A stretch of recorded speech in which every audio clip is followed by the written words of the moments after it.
Hello and welcome back, everybody. It's John Pollock alongside John Ramdeen and Robin Black. UFC 206 is coming up December the 10th from the Air Canada Centre.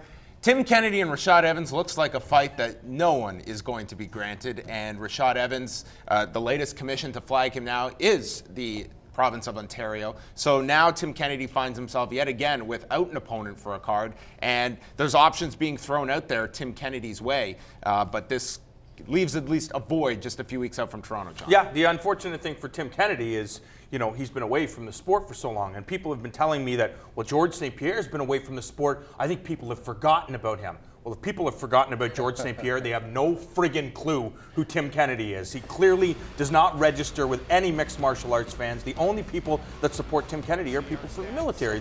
Look at him as a hero. He really, when Dana White says that Nate Diaz doesn't move the needle, Tim Kennedy doesn't move the needle, so he's grasping at whoever's gonna bring attention to his matchup. That's why he's looking at Anderson Silva, a guy that hasn't won in a number of years. So I respect Tim Kennedy as a competitor. I just don't give a shit if he's fighting. Yeah, it's a strange thing about some of these guys. They feel it's sort of compelled to sort of talk a lot and try to attract attention that way, but going onto a mobile device and typing in an insult to Anderson Silva or Patrick Cote, why do we even report on this? I know we do that a lot. So-and-so called out so-and-so. What does that mean?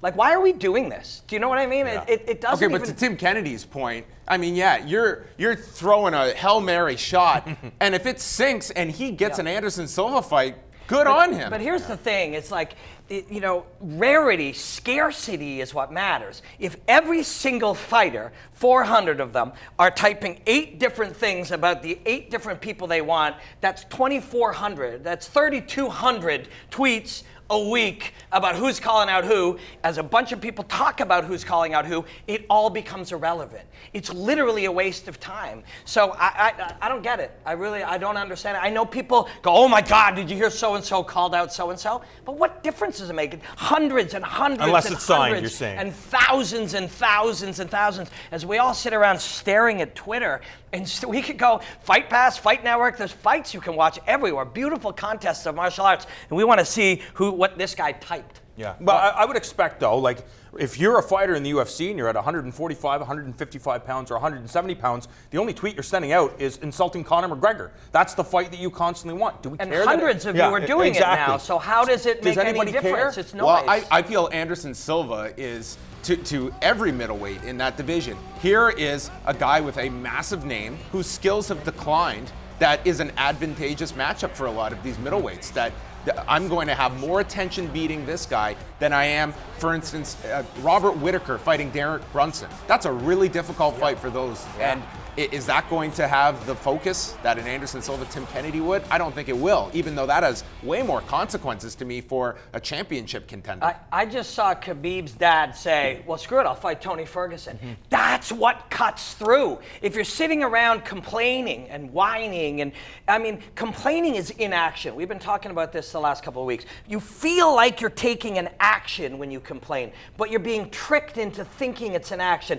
and it's actually sitting there taking no action at all. When a guy like Khabib looks at the situation and goes, okay, I can't control what this leprechaun does with his thing and how he convinces this company to pay him or what these belts do or how business works. But what I can control is trying to kick Tony Ferguson's ass. And if you're Tony Ferguson, you're like, yeah, I can control trying to kick that guy's ass. And then you get an awesome fight and nobody's bothering. I get what you're saying, but having your anger about Twitter stuff and using Khabib Nurmagomedov of all people, I mean, that is a guy that, looks like him or his team spend most of their time dedicated towards. Who's his manager? Do you know? Is it Ali? It's Ali. Yeah, Ali is carrying 11 phones at all times.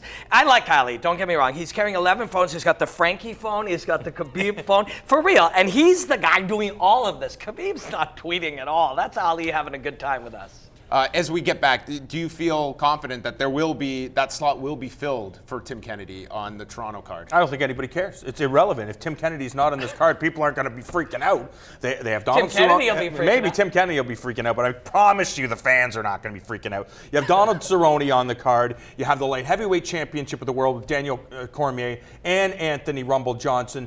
You have two of the most exciting, action-packed fighters on the card. On top of that, you have Max Holloway, Anthony Pettis. There's so many great fights on this card. Tim Kennedy. Tough crowd here for Tim Kennedy. I mean, my goodness. Well, the weird part about it, I think later on today we're going to talk about Mark Hunt and how he's reacted to the Brock Lesnar thing, and that'll be interesting. But there's a lot, if you look at a lot of the times what's going on, you know, Ryan Bader the other day said, I'm only signing with the UFC if it makes sense. Well, it's got to make sense for them too.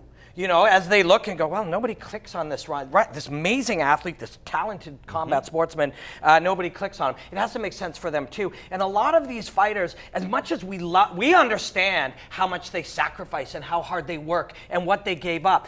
But when there's hundreds and hundreds and hundreds and hundreds of them, and you don't move the needle, I hate that term, by the way, but it's a dumb term.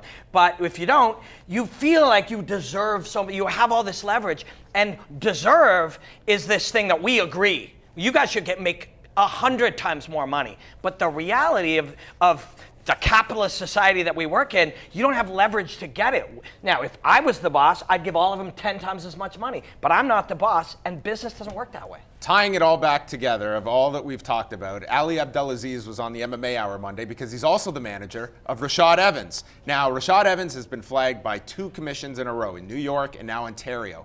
Apparently, it's a condition that predated his UFC tenure, so he's been fighting with whatever this MRI revealed for years, over a decade now.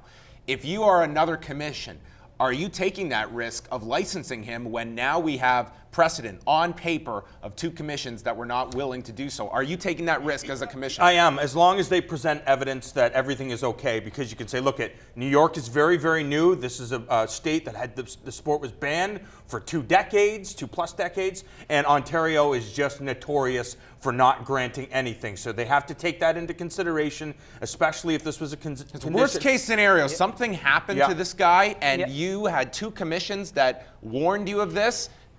There's fault there. Just because we're seeing this sort of more publicly now, we think it's unique, but it isn't unique at all. Often, very often, something is brought to a commission, they say no, further evidence is brought from another doctor who clarifies it. The commission needs a doctor. They need a doctor to say, I 100% say this is safe, and then all commissions are supposed to do it. Some dumb pencil pusher doesn't know more than a doctor. That's why they defer to the doctors. If all they have so far is doctors saying, there's some irregularities and we're not sure, they don't then go, yep, done, forget it, banned. They ask for further research from better doctors and then find a consensus if possible. Pencil pushers aren't doctors and they shouldn't act like them. It won't be Rashad Evans in Toronto, but Tim Kennedy is looking for a fight come UFC. Rammer doesn't want him at the Air Canada Centre.